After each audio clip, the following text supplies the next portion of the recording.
Good morning, college basketball fans. Ready to talk another day of hoops here with the three-man weave college basketball show hosted by sportsbookreview.com. As always, check out their wonderful resources at sbrpicks.com/NCAAB. It is right up there above our little logo here. And like and subscribe to the YouTube channel. That is youtube.com/SBRsports. Hit that like button for us on this video. We always appreciate that. It is huge for SBR Sports and for the Weave as well. I'm here with Kai and Matt, of course, as always. Guys, do we have any takeaways from yesterday? Matt, let's start with you.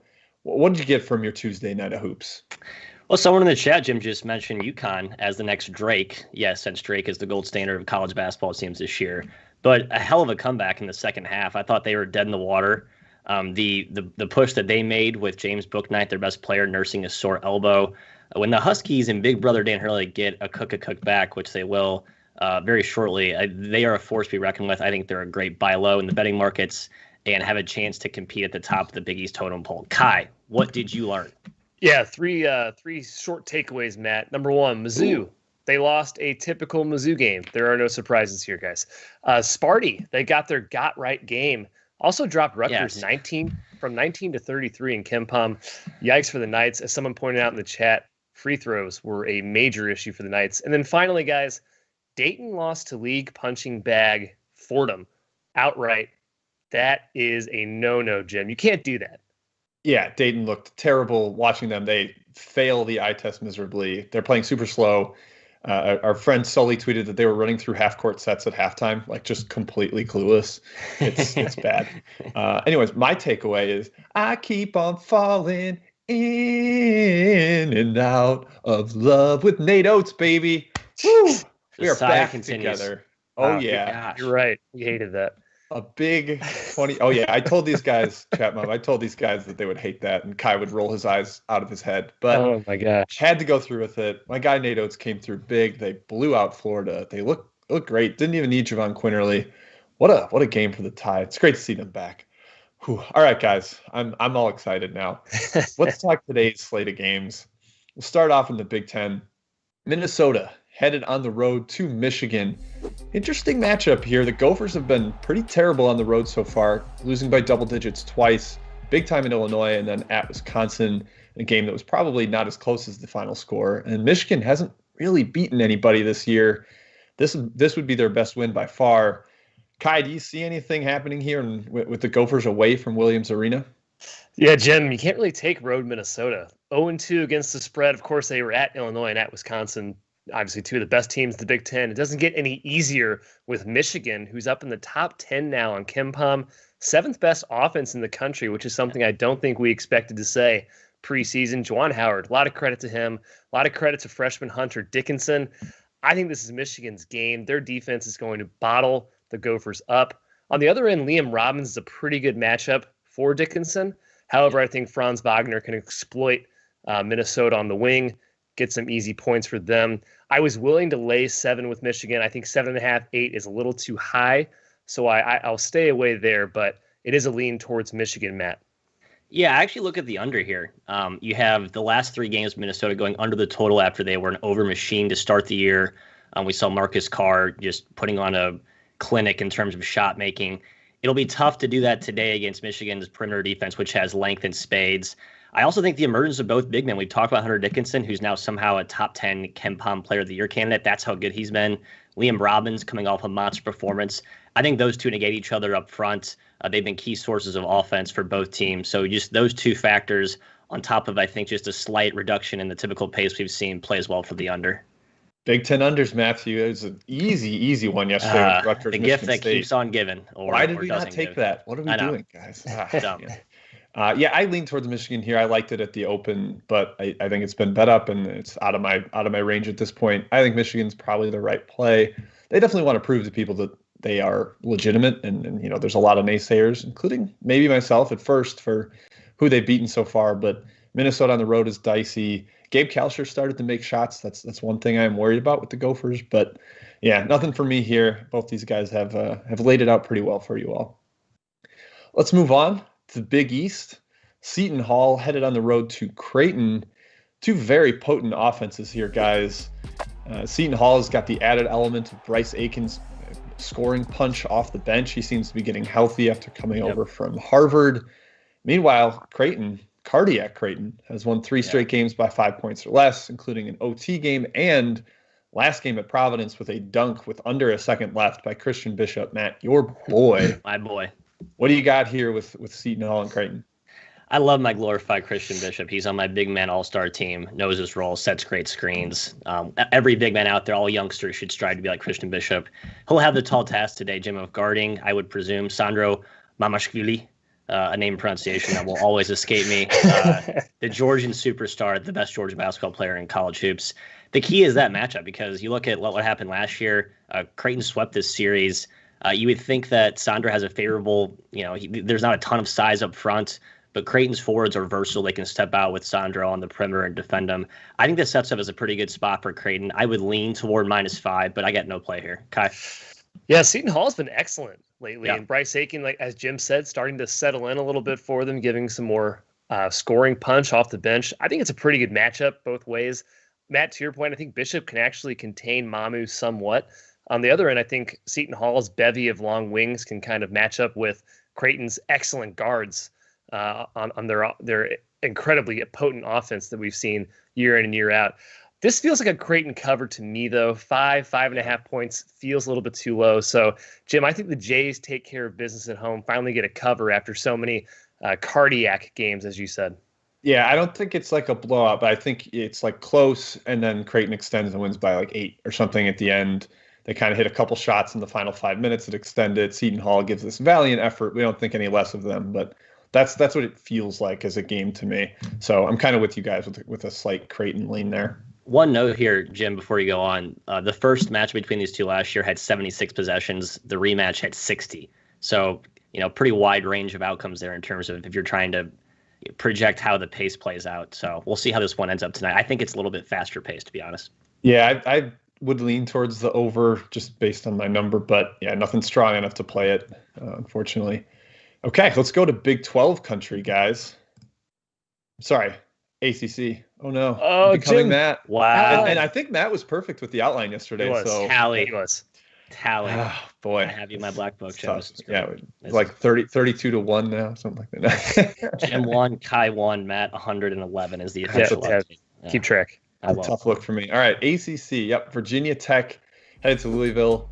Louisville actually 2-0-1 against the number of the last 3 games. That's the closing number, at least. They pushed against Kentucky. Been pretty solid lately. I've liked what they put out there. Still no Minland or Williams, but they've started to figure things out with Johnson and Jones and Williamson in the backcourt. Meanwhile, Virginia Tech hasn't played since last Tuesday because Virginia got their Virginia rivalry game got canceled over the weekend. Kai, any strong leans in the ACC? Yeah, Jim, Louisville, they've really done nothing wrong despite their injury troubles. I think this team's going to be awesome when Williams and Minland get back. Very, very dangerous team to look out for down to the future. And they've been they've been able to sneak by lesser competition, though, Jim, like Pittsburgh, BC. They also lost to Kentucky. I think Virginia Tech's a different story here. The Hokies are well coached, have plenty of talent. They're not going to just kind of walk by this team. They did beat Kentucky. They snuck by a Kentucky team that hasn't looked too good. I think Virginia Tech should have finished Miami. Obviously, they were up 17 in the second half, let them back in the game. This Hokies team has been very good this season. However, it is their first road game. I have so many back and forths in this game. It makes me hesitant to back the Hokies. That last point, the road factor, but I do lean them as a dog here, Matt. Yeah, this is a hard stay away for me. I think the line's pretty sharp. I think I mentioned it before on this program. Louisville is going to be one of those teams that goes on a sneaky run, very under the radar. I think it's going to be when Malik Williams gets back into the fold. Timetable's still a little bit uncertain on that front. But as you mentioned, Kai, coming off 3, close. They're 2-0-1 and against the number of the last 3 games. Although BC is a little bit of a paper tiger. We've seen Kentucky obviously struggle. So I'm not quite bought into the Louisville uptick quite yet. I need to see them do it against legit competition and solid spots. This is a great litmus test tonight. I'm looking to learn about Louisville tonight, not actually back them. Jim? Yeah, Kai, good call on the first road game. I honestly hadn't even realized that. That's a good job by you there, sir. Hey, thanks, Jim. Yeah, I lean towards Louisville here, though. I actually been pretty impressed with them. Like I said, -4. I still think they're a little undervalued by the market because they lost by 112 points to Wisconsin. Wisconsin, yeah. Ken Pom has us at 3. It's at 4. I think, although it did, has been bet up a little bit. So perhaps people are onto it. Yeah, nothing strong, unfortunately. We're kind of soft on this main board ones, but yeah, we are. We'll go market check. movement has kind of hurt us. I think we would have had a Michigan play without the market moving. And Kai, I think you and I both would have had a play on this next game if the market hadn't, taken a bite out of it. And that is in the SEC. Arkansas headed to Tennessee. Arkansas coming off that beatdown to our Mizzou Tigers at home. Justin Smith is out for a while, key versatile forward for them. He's been great to start this year, the transfer from Indiana. Meanwhile, Tennessee off a home loss to my darling Nate Oates and his Crimson Tide. Seems like it sets up for a solid spot for the Vols as a motivated home favorite here. Matt, do you think they roll in this spot? I think you guys have the right side at the price that you got it. I think at this number, it's up to what you said, 9 now. That's too rich for me. Even without Justin Smith, Arkansas, former Indiana transfer. As an Indiana fan, I'm just annoyed watching him be so dominant for this Pick Suey team. He's out 3 to 6 weeks. Hooplins.com, the on-off numbers tell the true story. They are 0.25 points per possession better with him on the floor. I think they missed him badly against Mizzou. You saw Connor Vanover just chucking from the cheap seats. That was a nightmarish game. I still have bad dreams replaying that in my mind. I think Tennessee's the right side, but it's this line's a little too rich for my blood. Even at the opener, I think 7.5 was the opener, Chris. It felt high in my mind, but I wasn't surprised to be on Tennessee since I have them rated to the moon. Both teams looked awful offensively in their last games. We'll see if that turns around today. The key factor for me, though, is after watching that Mizzou game, Tennessee's going to decimate Arkansas inside. Jeremiah Tillman had a field day, and the Vols have several players on the floor at one time who can bully into the lane and score. I think Justin Smith being out is a huge deal for Arkansas. They're going to have to be white hot to win. They're going to have to be white hot to even cover in this game. So I still lean towards Tennessee, even at this very inflated number it's currently sitting at. Yeah, this is about what I made it. I would have taken 7.5, maybe 8, but 9, I can't quite get there. Arkansas has some of the same pieces to do what Alabama did to their defense, spread them out a bunch, drive into the gaps, beat them one-on-one, and maybe hit some threes. But I don't think Tennessee lets that happen twice in a row. So yeah, I would lean towards the Vols in a very angry spot. Not going to lose 2 in a row at home. So lean towards Tennessee. All right, guys. Hopefully you have been tracking the chat mob. I've seen plenty of games get mentioned in there, but I have not been able to write them down. Matt or Kai? Kai, I think you're our czar today. I got it, man. I got it. Yeah, chat mob questions. Here we go. All right, we got Austin starting us off. By the way, check out the new graphic, guys. This is neat. Chat mob questions graphic. Wow. Love it. Austin, Samford Chattanooga is the first game we're talking about. Matthew thought about adding Samford as his best bet, but he's not going to. Matt, what do you got? Pass to the Rock. I will take this one. It did get demoted to my second favorite bet of the day, just second before tip-off here on the show. I still love Samford here. They looked really good against VMI. I backed him then. But Bucky McMillan, my dude there down in Bama is doing is really impressive. He's down one of their best players, Christian Guess, another former Mizzou transfer that continues to haunt all Tiger fans.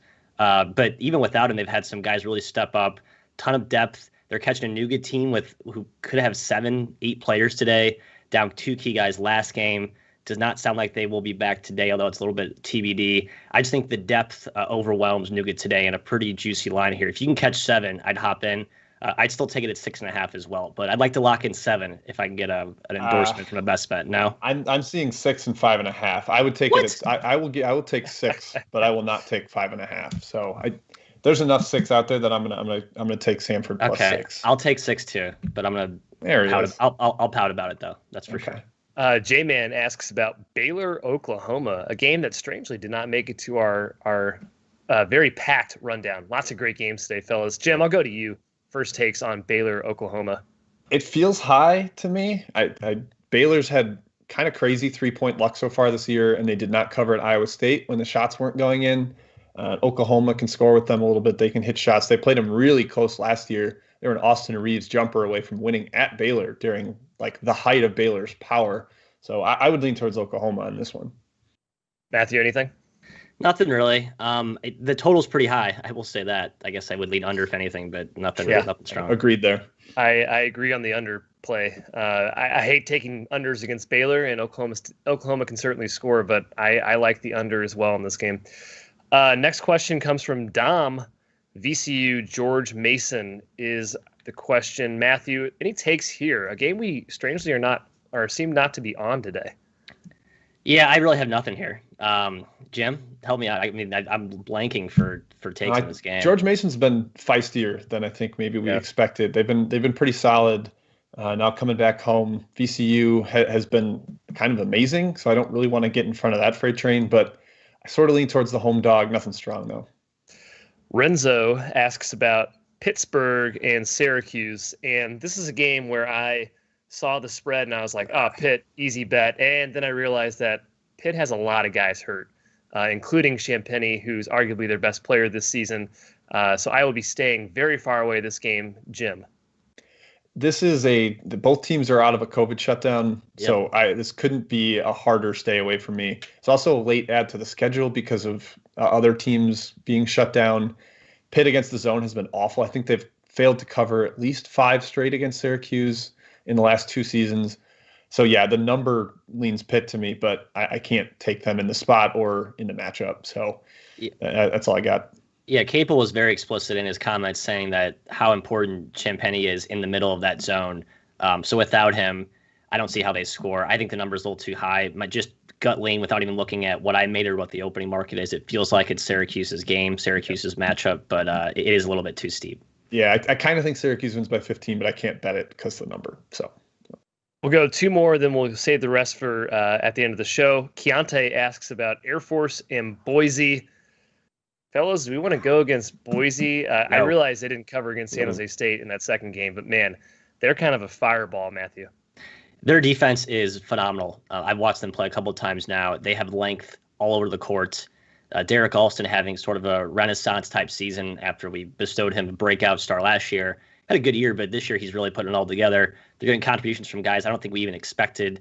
They have a ton of, or I think not a ton of, but 3 top 100 former recruit transfers. I mean, all the ingredients are here for Boise to have a breakout season. So I'm not trying to get in front of this freight train right now. Yeah, they're supposed to. I think Devonair Dutribe, the Arizona transfer, is also supposed to debut today, which just adds yet another long wing that can play defense for them. Air Force's defense has been awful. Everyone that gives a crap is figuring out that zone and dominating on the offensive glass, and I think Boise can do the same. It's probably Boise's game. I think Boise scores 90 despite the perhaps low possessions we see tonight in this game. All right, finally, before we get back to the rundown, Bob asks about LSU and Georgia SEC matchup. I'll be honest, this spread does feel a little bit high, so I have an ever so slight lean towards Georgia, Jim.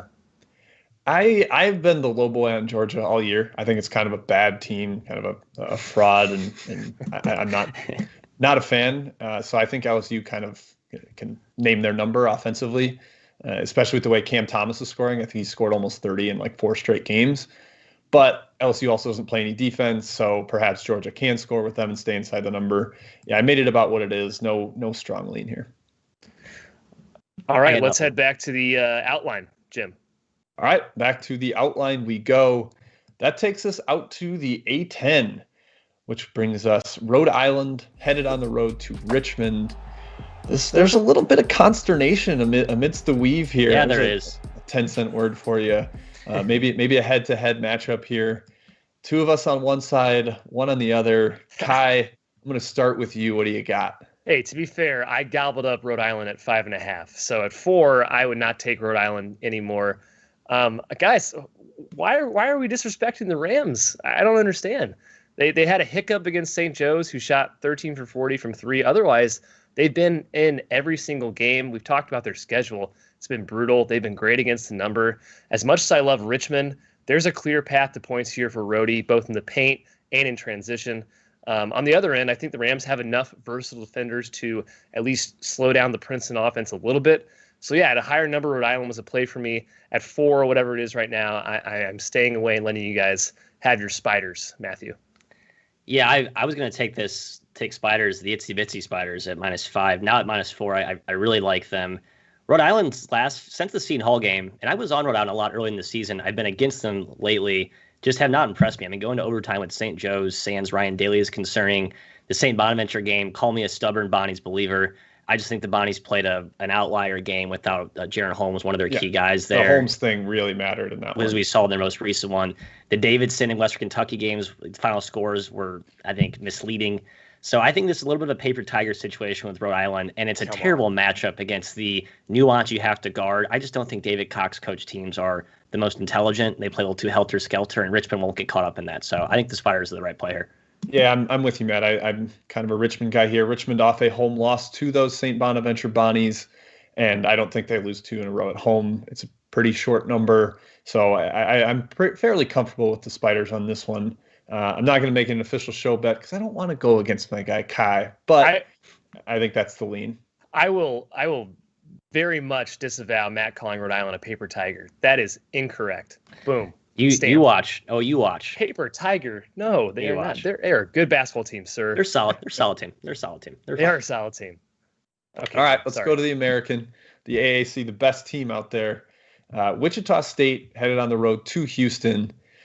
Man, I think in the preseason we would have thought Wichita State and Houston was like the showdown atop the league. Oh, this is going to be a great one. But Greg Marshall being gone, we've been a lot less impressed with this Shocker team, particularly some of the shot selection. But they have been better lately.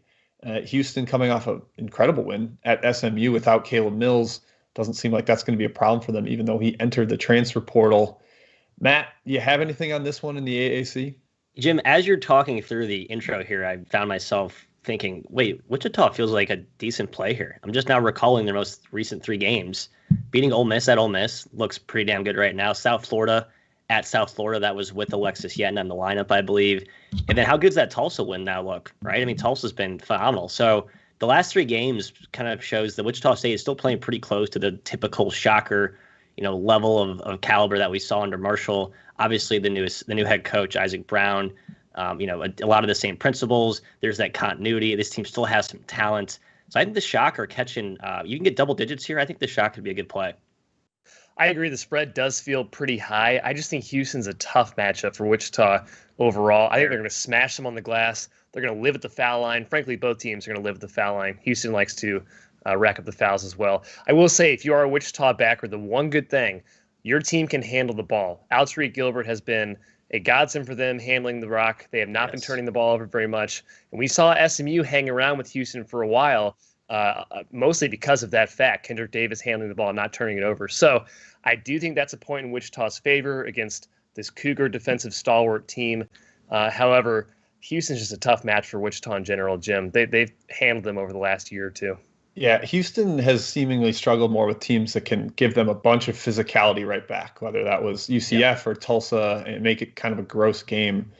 Wichita is 325th nationally in defensive rebound rate. Houston is 4th offensively in offensive rebound rate.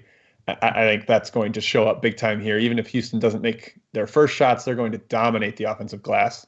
And yeah, the number's probably right for me, unfortunately. Even though it does seem high, it feels high. I'd probably lean towards Wichita gun to my head, but I don't have anything strong enough to make a play here.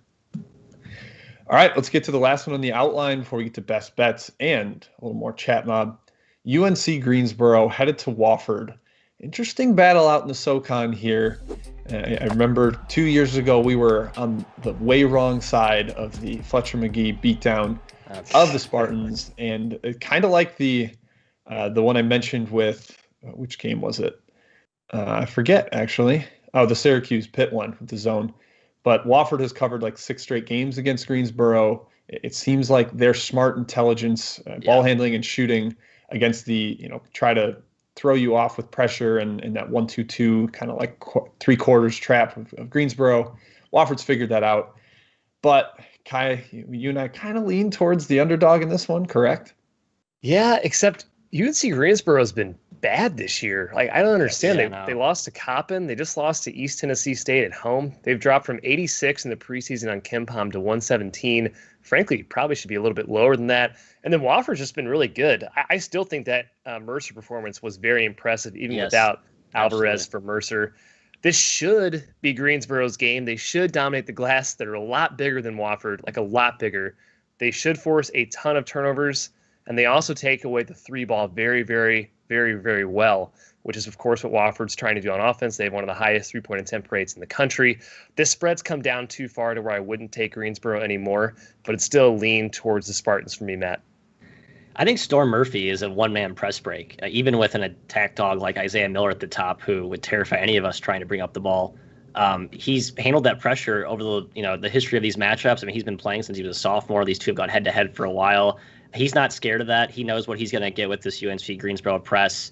And Wofford, you could argue, is actually appraising upward in value right now. They're increasing in value, I should say. Yet Ryan Larson, his third game back after he had some issues to start, injury issues. So Wofford, you could argue, still has not quite hit their peak. I think it's the value probably size on Greensboro, but I can't go against what Wofford's doing right now. Yeah. Beginning of the season probably would have made Greensboro favored here, but not anymore, unfortunately. And Klesmit, the freshman for Wofford, has been outstanding. He's only played 3 games, but he's really shown to be a true weapon for them and kind of increase their value as well. So, unfortunately, I'm not going to take it at the current number. We're getting some razz in the chat for not locking anything in. That's fair, but we do have best bets here. Yeah, we do.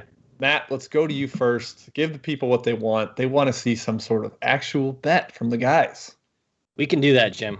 We can actually take sides as opposed to riding the fence, although that's especially difficult for me.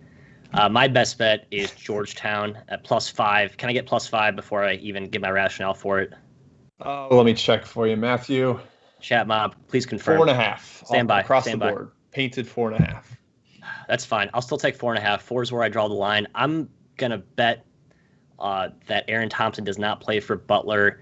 Butler's looked pretty much hopeless without him. They're also down Jacoby Coles again. The depth is basically non-existent.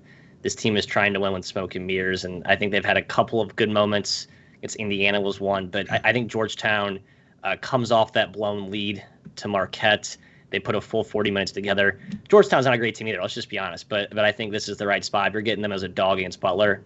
Even if Thompson plays, there's good value. If Thompson's out, I think I would take this even down to 2. So, I don't know. Kai, what's your best bet here? Best bet, Matt? Matt, can I just say on Georgetown? I want to hear Georgetown. I don't know if they'll ever put a full 40 together, but they don't like. I do think they're the right side today. I do think they're the right side. Yeah, I agree, man. It's right side. I'm personally staying away. All right, my best bet, guys. And Jim, help me on the spread. My lines page went down, but Texas A&M +4 is where I saw it pre-show. Hold me accountable. That is my best bet. 3.5.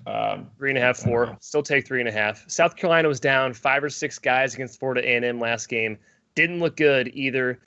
They'll likely get one of those guys back, likely McCreary. Still should be down Bryant Frink and TJ Moss. It's their second game out of a COVID shutdown. Overall, sloppy game. Very, very sloppy game. Both teams bang in the paint, shoot a ton of free throws. Both teams turn it over a lot. It's not going to be a fun game to watch. South Carolina fouls like it's their job, so I think A&M lives the line here. I think they keep it close.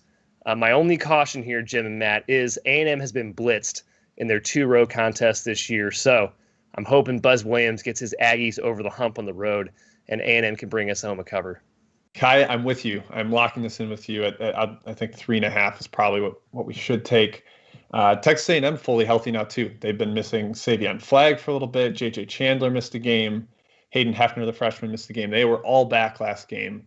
They kind of controlled the Auburn game without, or at least until late when a little Auburn surge made it a push. But I'm in on Texas A&M. The road thing scares me, but I'll join you there. All right, and I will now add my best bet, which, look, I kind of forgot what it was. Oh, there it is. I think this game was asked about in the chat a couple times. But for me, my best bet is St. Bonaventure. Going back to the Bonnies, well, they are off a huge road win at Richmond, so that spot scares me a little bit. But no Ryan Daly for St. Joe's today. Lock it in at -12.5.